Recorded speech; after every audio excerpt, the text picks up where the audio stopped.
PR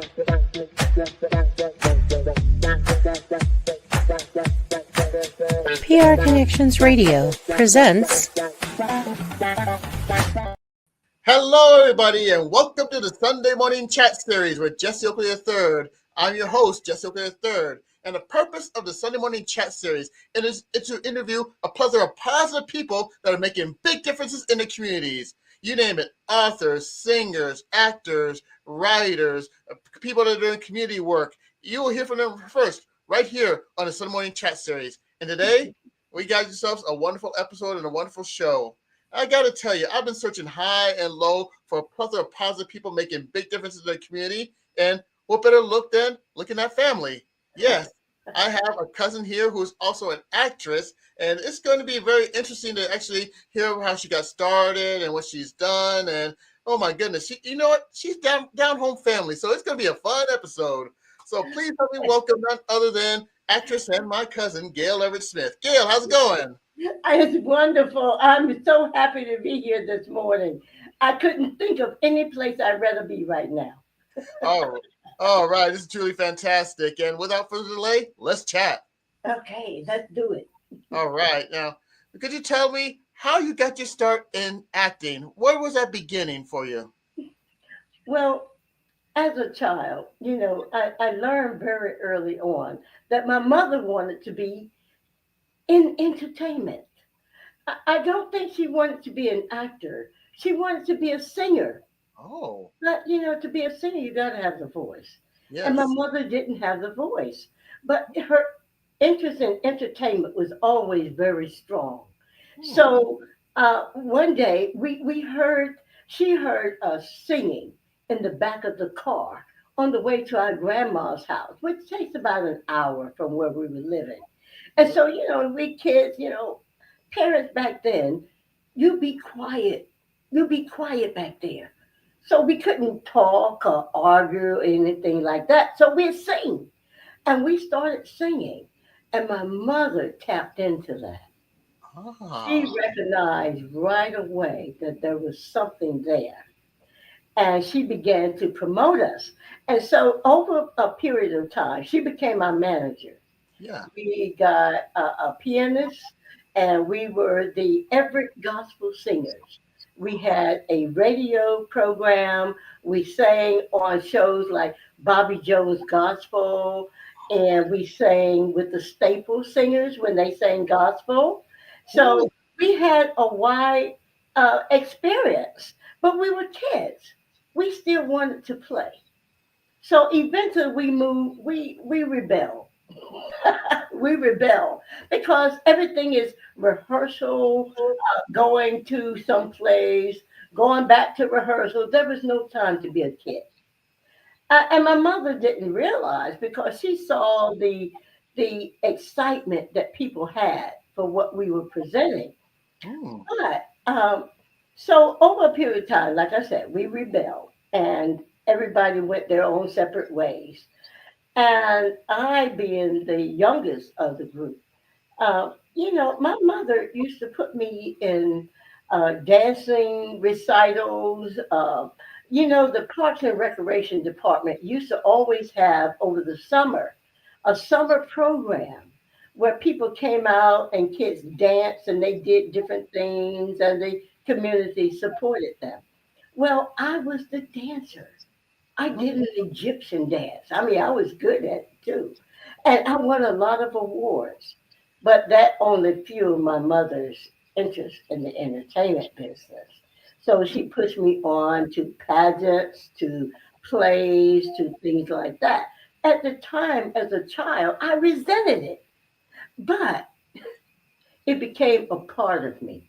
hmm. Um, So early on, I was introduced into the entertainment business. As an actress, I became interested because I don't know if I'm going on too long, but Hey, this is a good story here. I love it. as an actress, I became interested.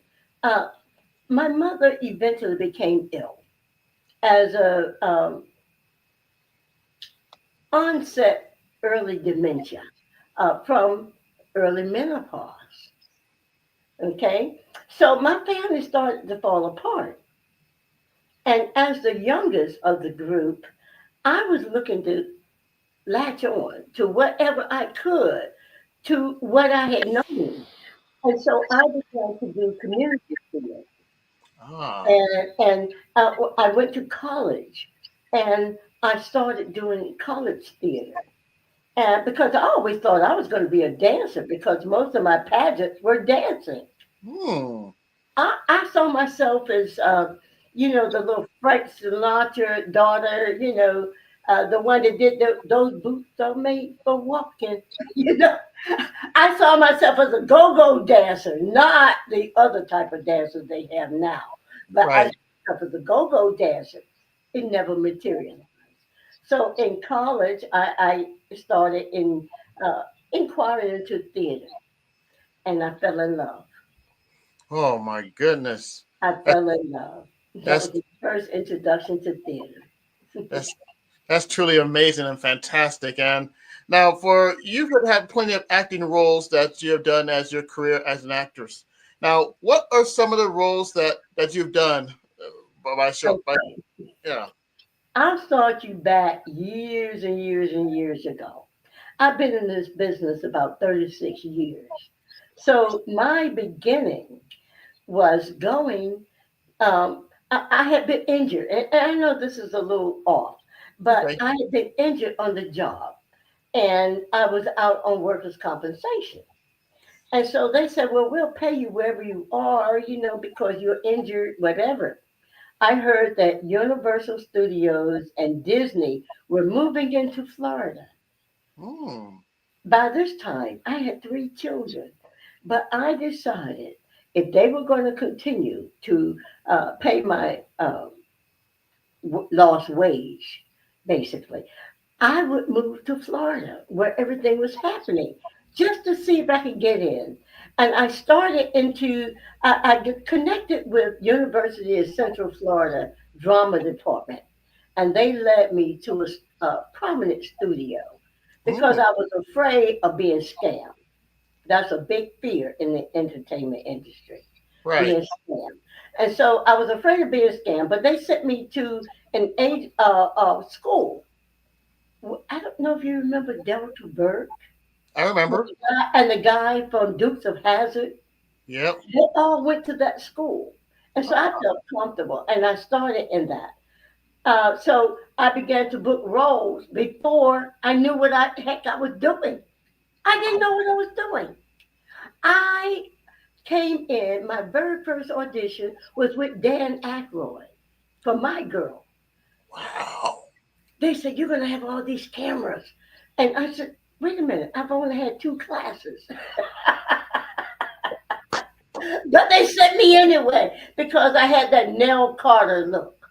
I know Yeah. I'm off base what your question was, and I hope that we can get this all in because it's very important to my career. Go for it. Now, then the second audition was for Kevin Costner and Jane Jenkins. They created Dancing with Wolves, and you know Kevin Costner's history. Hmm. I went out to an audition. I didn't get it. I didn't get Dan Aykroyd, but I was fueled. I said, "Man, I'm getting these auditions now." So I began to book. My very first booking was In the Heat of the Night. Oh. And I was living in Florida, but had to drive to Georgia for the call back, go back to Florida, go back and forth. But I booked that. So that was my first introduction to it. And by the way, it's Judgment Day. So you know the episode. But Okay. anyway, so from there it's progressed. I've been in Sweet Magnolias, and I've been in Piece of Her, Queen Sugar, um, The Best Man, the final chapter series. Um, oh my God, there's so many. I can't remember them all. I did Abbott Elementary last year, and Okay. so that was a great role. And then I'm in The Bondsman. The Bondsman's coming out soon, but Okay. it's not been released yet. But I'm in The Bondsman. Very brief episode, but for me. but it was wonderful. So I am here this morning because I am working on a project, a Christmas movie. When I leave here, I'll be here for 2 or 3 weeks. And when I leave here, I'll go to New York and I'll do a TV series there. I Oh, can't hit reveal the names of those right yet. uh, But there's so many. understood. Understood. Now, another question I have for you is: you talked about the fear of being scammed early part of your career. That could be quite the challenge. And what were some of the other challenges that you faced? That we already mentioned. You already talked about a couple of them with the scamming and with the injuries and everything. What are other challenges that you faced as in this career? Well, a lot of people ask me about discrimination in this business. I haven't been discriminated against that I'm aware of, but I wondered about working in the southeast because in the southeast a lot of projects come and they're more southern centric. Yeah. And just face it, I'm not, and it's not to knock Tyler Perry, but it's quite a few others. But I am not their epitome of a black grandmother, a black Southern grandmother. And so that has been a challenge for me. And I was about to just step away from the business because of it, because I had booked out of the Southeast quite a bit. And then when LA started coming in a lot, then things became Southeast centric Yep. and I didn't fit the role. So I was about to give up. And something said, start to train. But before I had a chance to train, I developed tongue cancer, 2015. I said, my career is over. I'm done. As much as this is my passion, how can I continue? Um, and not to be too graphic because it's a great story at the end of it, Yeah. but I had part of my tongue removed and reconstructed. And I said, I tried to back away from the industry because I said, you know what? Who's going to hire me? But let me tell you, now this is the great part of this story. All right. My career zoomed through the roof. So when we think we're about to give up, don't just hang on just a little bit longer because that was a great challenge for me. I was ready to back away. And then all of a sudden I start booking bigger roles. See? Wow. Wow. Oh my goodness. To talk about the lemon and lemonade story, they basically took that to the T. My goodness. Yeah, I just mentioned lemon, lemonade, and tea right there in the same sentence. But I tell you And what, I'm cancer free. hey, again, fantastic. Oh my goodness. Woo! I tell you, that was a great overcoming challenges. And Yeah. happy people out there, if you're watching this, anything is possible. No matter what challenges you face, you can overcome them, you can surmount them, you can conquer them. Like my cousin Gail here. Man, fantastic.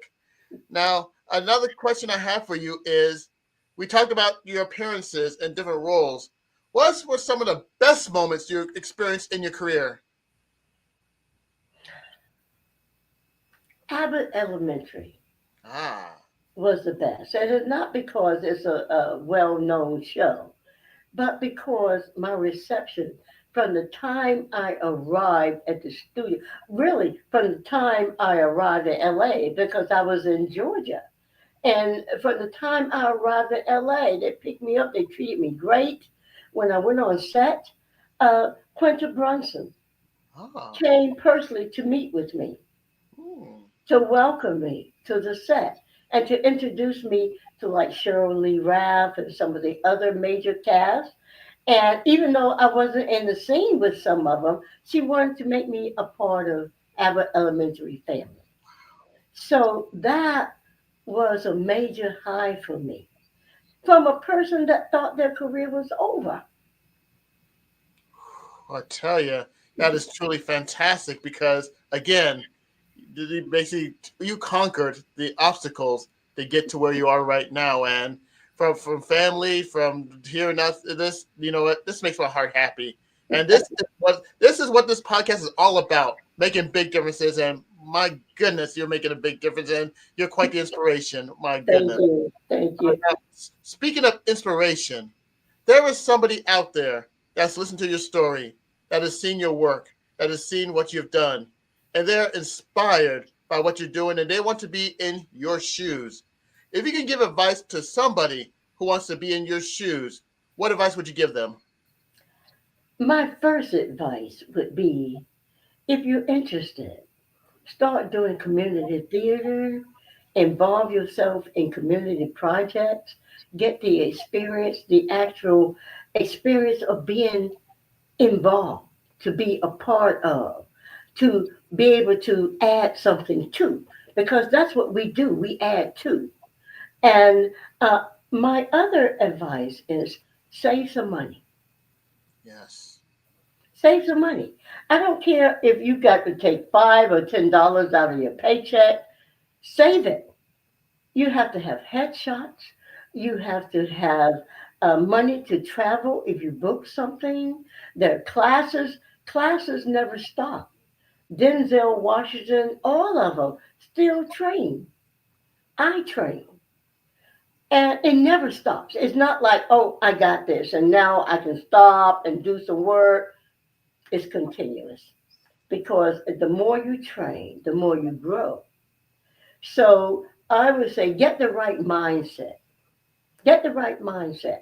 Don't worry about being a star or some special person. You see yourself on TV. Oh, hey, Bubba, I can see you over there. It's not about that. It's about the inner. You have to work on the inner. Don't be so eager to be on that screen that you're not prepared. Because the worst thing, that does that. I don't know if I'm saying it right. You're the Toastmaster guy, so a day, whatever, but whatever it is, the thing that says you have one time to make a first good impression. Yes. So you don't want to just rush out there untrained, unprepared, no professional headshot, no resume prepared, nothing, no monologue, because every actor, if you don't have material to put up, you need to learn a monologue. And I don't mean Fence's monologue or the same old monologue that everybody does, because casting becomes, and agents become mind numbed to Yep. that sort of thing. So my thing is train. I don't care if you don't have money to train. There's so much free stuff on YouTube. Yes. All over. People are offering free workshops. If you don't have the money to formally train on a private level or with a group, pick up on that free stuff. Read scripts, watch movies, watch TV shows. Let me tell you, I cannot watch a TV show uh, in just pure enjoyment. I'm sorry, I shouldn't say that, but it's true. I look and I say, why did they do the hand this way instead of that way? Why did they? You're always absorbing. So there's so much out there for you to absorb before you jump in mainstream. Because let me tell you something, mainstream, you better be able to swim. Oh, Because there yes. are thousands of people out there trying to do the exact same thing you're trying to do. So if you're not prepared, hold back until you're prepared. Work as an extra. Go on set. See the set protocol. See what the first AD job is, the second AD job is, what the camera do, the different camera angles. There's so much to learn that's free before you jump in. Ooh, that's saying a lot right there. My goodness. That's some great advice for anyone that wants to get into the business. Thank you very much for that advice, Gail. And another question I have for you is, how can more people know about Gail Everett-Smith? Where could they go? Could they go to online or a website or Well, they can look me up on Wikipedia. I'm on Wikipedia. I'm on Semimorg. I'm on IMDb. If you put my name in, so much is going to come up that you're going to get tired of looking at it. So, you put my name in, something's coming up. Oh my goodness! Go to Wikipedia, IMDb, and I admit I checked out IMDb, and Yeah. my brain is blown away. My goodness! Before I checked out her IMDb, I had hair right here, and then boom! That's how I impressive love it it. is. I That love it. that is very impressive. Just check Yes. it out. Now, another portion of the question we do have is shout out time. If you can give a shout out to anybody out there for making this possible, who would you like to give a shout out to? A lot of people say that their first shout out is to the agent and managers, and God knows I'm so thankful for those guys. I have a great team. My biggest shout out is to the people who read for my auditions. Ooh. They are the front line because I wouldn't book a job if I don't have good people reading for me. And the way I work, auditions are coming in all the time. And some of these people are they're in the entertainment business, but they're not working yet. They're not doing a lot. For them to still always be willing to read for me for my auditions, they get the number one shout out. Yeah. Oh, wait a minute, hold up. All God right. gets the first shout out for me. Okay, God gets the first shout out for me, and then my readers. Wow. Truly fantastic. Oh my goodness. Now, this is the last question I have for you on this podcast, and it is directed to the people that watch this, the fans that I do have, and they're called the happy people. And every guest I have on this podcast, they will get amazed by the wise words of wisdoms I have from my guests. They will be mind blown, similar to my mind blowing experience that I had right now. Now, if you could give one more solid words of wisdom to my crew, my people, the happy people, what would it be? My word of wisdom would be, first of all, explore who you are, because in entertainment, all of your life experiences come to the front. As a child, my mother became ill very early, like I said before. Right. That created different parts of my personality. That because I was a young child. Don't shy away from that. Explore that. So my word of wisdom is get to know who you are first. Don't judge. Don't judge. Oh, I don't like to watch this sort of genre. I don't like to watch this. I don't have time for this because if you're interested in entertainment, all of it is your playground. Learn, pay attention, watch people in the grocery store line. I mean, entertainment is real world. It's real world. No one watches a show and say, oh, they created that just for me. It's about people. You first and get to know other people. That's the best wisdom I can give you. And that is a truly fantastic, perfect bookend to a wonderful episode of the Sunday Morning Chat Series. And on behalf of all the happy people that are watching this, we thank you, Gail Everett-Smith, and thank you, cousin, for taking the time out to be on the Sunday Morning Chat Series with Jesse Oakley III. Thank you so much. All right. And this concludes this episode of the Sunday Morning Chat Series. You can check this out on prconnectionsradio.com. You can also go to YouTube, type in PR Connections, subscribe to that YouTube channel for more episodes of the Sunday Morning Chat Series. But wait, there's more. There's also another brand new YouTube channel out with featuring yours truly called the Sunday Morning Chat Series with Jesse Oakley III. There you get a chance to see past interviews I've done with people making big differences in their community. Just go to YouTube, type in Sunday Morning Chat Series with Jesse Oakley III, like, subscribe, and check out the videos from the past.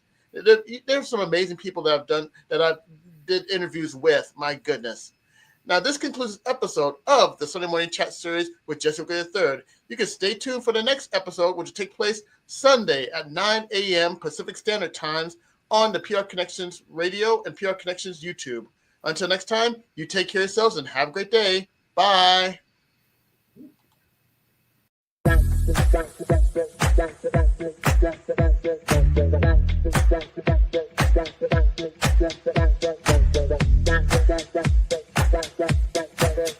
PR Connections Radio presents